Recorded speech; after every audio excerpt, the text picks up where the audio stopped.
அருட்பெரும் ஜோதி அருட்பெரும் ஜோதி தனிப்பெரும் கருணை அருட்பெரும் ஜோதி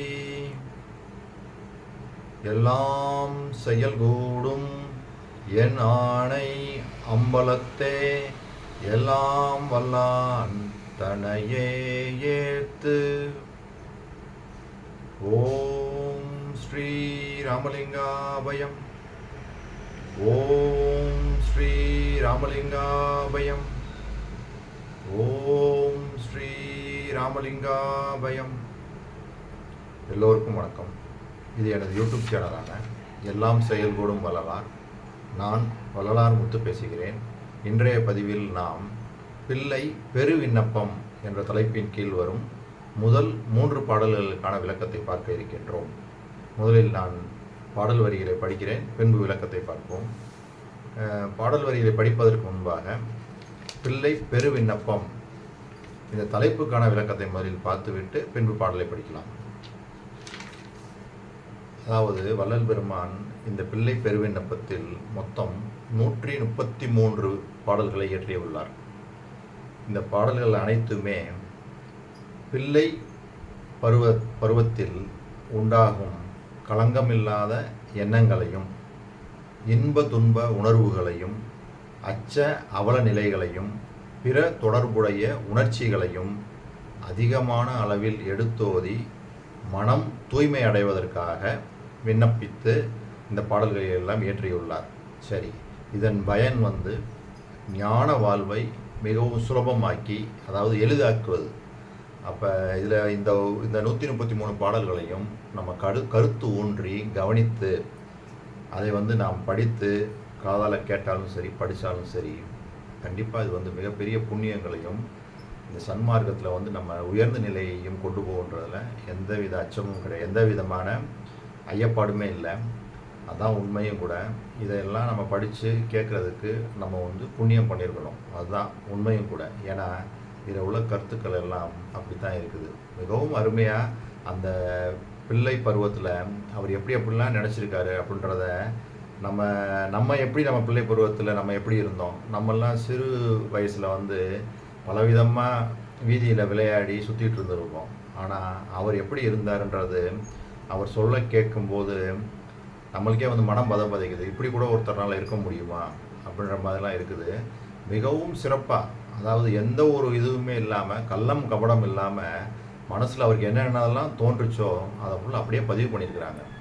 எல்லாமே அற்புதமாக. அவர் ஏன் இந்த உயர்ந்த நிலையில் இருக்கிறாரு அப்படின்றதுக்கு அவர் அந்த மாதிரி அவருடைய அந்த நிலைகள் எப்படி இருந்திருக்குன்னு பார்க்கும்போது நம்மளுக்கே சில சமயங்களில் நம்மளாம் இப்படி இல்லாமல் இருந்துட்டோமே, வீணாக கழிச்சிட்டோமே அப்படின்னு தோணுது. அவர் நான் உங்களுக்கு போக போக அந்த பாடல்கள்லாம் படிக்கும்போது, நம்ம அதில் பயணப்படும் போது நம்மளுக்கு தெரியும் அவர் சொன்ன விஷயங்கள்லாம் மிகவும் ஆச்சரியத்தக்க வகையில் தான் இருக்குது, அற்புதமாகவும் இருக்குது. சரி, இப்போ நான் பாடலுக்கான, அதாவது பிள்ளை பெரு விண்ணப்பம் அப்படின்ற இந்த தலைப்பில் 133 பாடல்கள்லையும் என்ன சொல்ல போகிறாங்க அப்படின்றதுக்கு நான் இப்போ ஒரு தெளிவுரை கொடுத்தேன். சரி, இப்போ இந்த முதல் 8 பாடல்கள் பார்த்தோம் அப்படின்னா இது ஃபுல்லாக அதாவது ஒரு பாடல் தொகுப்பை தொடங்குறதுக்கு முன்னாடி ஒரு தோற்றுவாயின்னு சொல்லுவாங்க, முகமன்னு கூட சொல்லுவாங்க, அறிமுகம், ஒரு இன்ட்ரோடக்டரின்னு சொல்லுவாங்கள்ல, அது மாதிரி ஒரு இன்ட்ரோடக்ஷன். அதுதான் முதல் 8 பாடல்களில் கொடுக்குறாங்க. அதில் முதல் 3 பாடல்களுக்கான இன்ட்ரோடக்ஷன் பார்ப்போம். இதை தொடர்ந்து அடுத்த பதிவில் மீதி உள்ளதுக்கான விளக்கத்தை பார்ப்போம். சரி, இப்போ முதல் பாடல், தனிப்பெரும் ஜோதி தலைவனே எனது தந்தையே திருச்சிற்றம்பலத்தே கனிப்பெரும் கருணை கடவுளே அடியேன் கருதி நின்று உரைக்கும் விண்ணப்பம் இனிப்புறும் நினது திருவுளத்து அடைந்தே எனக்கு அருள் புரிக நீ விரைந்தே இனி சிறுபொழுதும் தரித்திடேன் ஒன்றன் இணை மலர் பொன்னடி ஆணை அப்படின்னு சொல்லி அருமையாக இந்த பாடலை பாடியிருக்காங்க.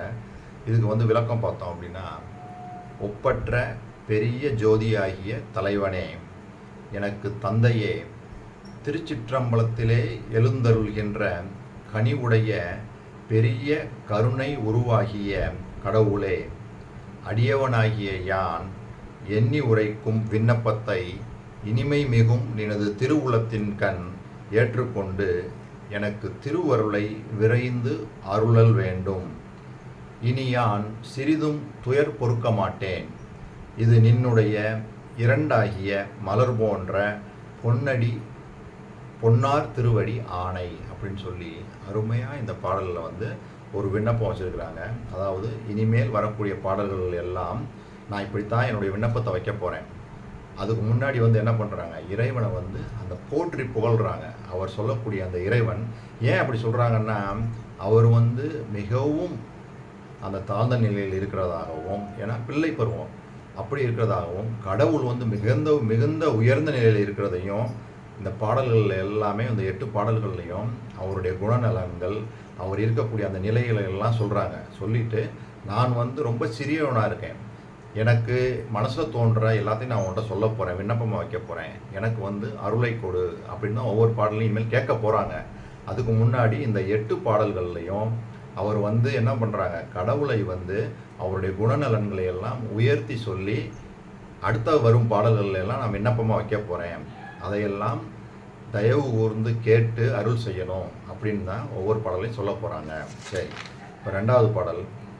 திரிவிழா பொருளே திருச்சிற்றம்பலத்தே திகழ்கின்ற தெய்வமே, அன்பர் பரிவுறுந்தோறும் விரைந்து அருளும் பண்பனே, பறை இடப்பாகா பெரிய பொற்சபையில் நடம்புரிகின்ற பேரருட்சோதியே, எனக்கே உரிய நல் தந்தை வல்லலே, அடியேன் உரைக்கின்றேன் கேட்டருள் இதுவே.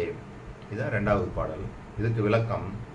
விகாரம் இல்லாத பரம்பொருளே, திருச்சிற்றம்பலத்திலே திகழ்கின்ற தெய்வமே, அன்பர்கள் வருத்தமுறும் தோறும் விரைந்து அருள் செய்யும் பண்புடையவனே, பறையாகிய மாயையை இடப்பாகத்தில் கொண்டவனே, பெருமையுடைய பொற்சபையில் ஞான நடம்புரிகின்ற அருட்பெரும் சோதி ஆண்டவனே, என்னுடைய உரிமை தந்தையே, வள்ளல் தன்மை உடையவனே, உன் திருவடியை சிரசில் கொண்ட யான் எண்ணுவதை உரைக்க புகுகின்றேன், இதனை கேட்டு அருள் செய்க அப்படின்னு இந்த 2வது பாடலை ஏற்றிருக்காங்க.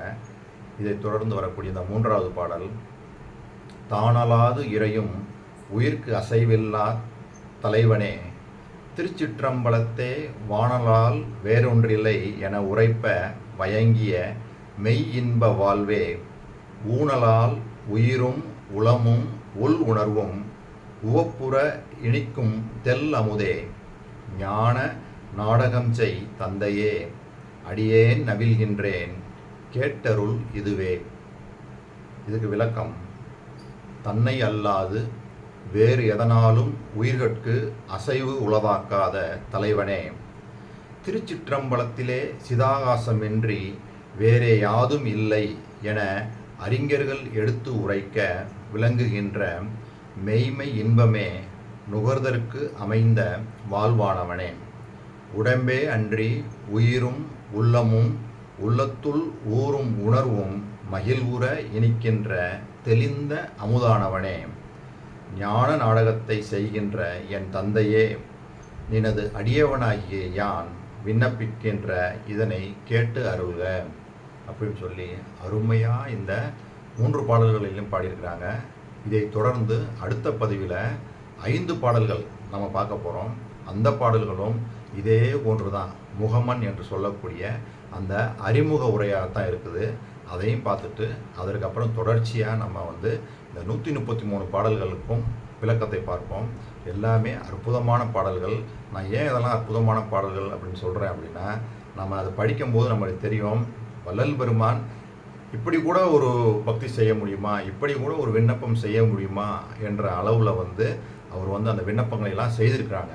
நான் அதை படித்து நம்ம தெரிஞ்சுக்கிடுவோம் என்ற இந்த சிந்தனையோடு நான் இந்த வீடியோவை நிறைவு செய்கின்றேன்.